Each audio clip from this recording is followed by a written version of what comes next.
ಸ್ನೇಹಿತರೆ, ಉದ್ಯೋಗ ಬಂಧು ಯೂಟ್ಯೂಬ್ ಚಾನಲ್ಗೆ ಸ್ವಾಗತ.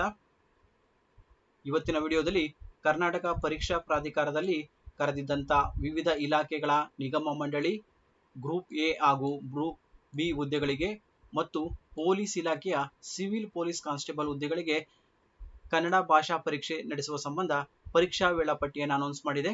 ಅದರ ಬಗ್ಗೆ ಮಾಹಿತಿನ ತಿಳಿಸ್ಕೊಡ್ತಾ ಹೋಗ್ತೀನಿ. ಮೊದಲಿಗೆ ದಿನಾಂಕ 20/5/2026 ವಿವಿಧ ಇಲಾಖೆ ನಿಗಮ ಮಂಡಳಿ ಗ್ರೂಪ್ ಎ ಹಾಗೂ ಗ್ರೂಪ್ ಬಿ ಹುದ್ದೆಗಳಿಗೆ ಅರ್ಜಿಯನ್ನು ಕರೆಯಲಾಗಿತ್ತು. ಹಾಗೂ ದಿನಾಂಕ 5/6/2026 ಪತ್ರಿಕಾ ಪ್ರಕಟಣೆಯಂತೆ ಪೊಲೀಸ್ ಇಲಾಖೆಯಲ್ಲಿ ಸಿವಿಲ್ ಪೊಲೀಸ್ ಕಾನ್ಸ್ಟೇಬಲ್ ಹುದ್ದೆಗಳಿಗೆ ಅರ್ಜಿಯನ್ನು ಕರೆಯಲಾಗಿತ್ತು.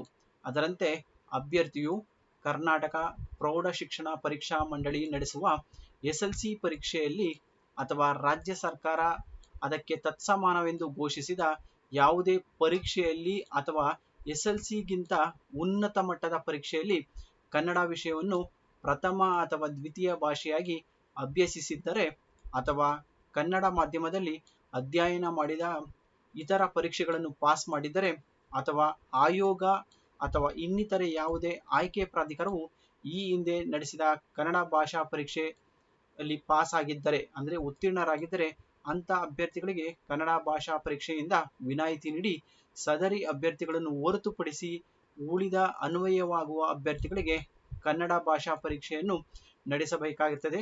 ಅದರಂತೆ ವೇಳಾಪಟ್ಟಿಯನ್ನು ಅನೌನ್ಸ್ ಮಾಡಲಾಗಿದೆ. ಯಾವತ್ತಿದೆ ಅನ್ನೋದಾದರೆ 19/7/2026 ಭಾನುವಾರ ಕನ್ನಡ ಭಾಷಾ ಪರೀಕ್ಷೆ ಇದೆ. ಬೆಳಗ್ಗೆ 10:30ರಿಂದ ಮಧ್ಯಾಹ್ನ 12:30ರವರೆಗೂ ನಡೆಯಲಿದೆ. ಗರಿಷ್ಠ ಅಂಕಗಳು ಬಂದು 150 ಅಂಕಗಳಿಗಿದೆ. ಒಟ್ಟು ಪ್ರಶ್ನೆಗಳು 100 ಅಂಕಗಳಿದ್ದಾವೆ. ಯಾರೆಲ್ಲ ಅಭ್ಯರ್ಥಿಗಳು ಕನ್ನಡ ಭಾಷಾ ಪರೀಕ್ಷೆಯನ್ನು SLCಲಿ ಅಥವಾ ತತ್ಸಮಾನ ಪರೀಕ್ಷೆಗಳಲ್ಲಿ ಪಡೆದಿಲ್ವೋ ಅವರು ಕನ್ನಡ ಭಾಷಾ ಪರೀಕ್ಷೆಯನ್ನು ಕಂಪಲ್ಸರಿ ಬರೀಬೇಕಾಗತ್ತೆ.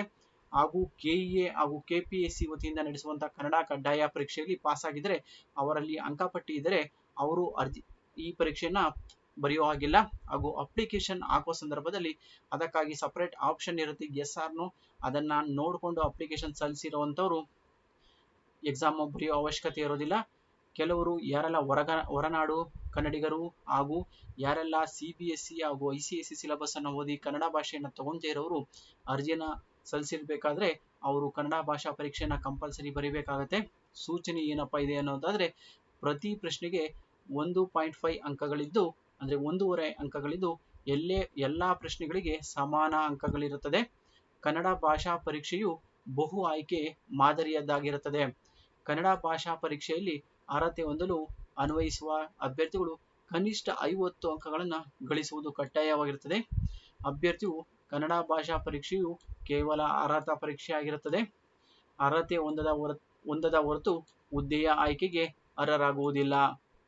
ಕನ್ನಡ ಭಾಷಾ ಪರೀಕ್ಷೆಯಲ್ಲಿ ಅರ್ಹತೆ ಹೊಂದಿದ ಅಂಕಗಳನ್ನು ಆಯ್ಕೆಗೆ ಪರಿಗಣಿಸಲಾಗುವುದಿಲ್ಲ ಹಾಗೂ ಋಣಾತ್ಮಕ ಮೌಲ್ಯಮಾಪನ ಇರುವುದಿಲ್ಲ, ಅಂದರೆ ನೆಗೆಟಿವ್ ಮಾರ್ಕ್ಸ್ ಇರುವುದಿಲ್ಲ. ಯಾರೆಲ್ಲ ಅಭ್ಯರ್ಥಿಗಳು ಕನ್ನಡ ಭಾಷೆ ಪರೀಕ್ಷೆಯನ್ನು ಪಡಿಬೇಕು ಅಂದ್ಕೊಂಡಿದ್ದೀರೋ ಅವರು ಹಾಲ್ ಟಿಕೆಟ್ ಇಷ್ಟರಲ್ಲೇ ರಿಲೀಸ್ ಆಗುತ್ತೆ. ಡೌನ್ಲೋಡ್ ಮಾಡಿಕೊಂಡು 19/7/2026 ಭಾನುವಾರ ಎಕ್ಸಾಮನ್ನು ಅಟೆಂಡ್ ಮಾಡಿ. ಎಲ್ಲರಿಗೂ all the best. Thank you.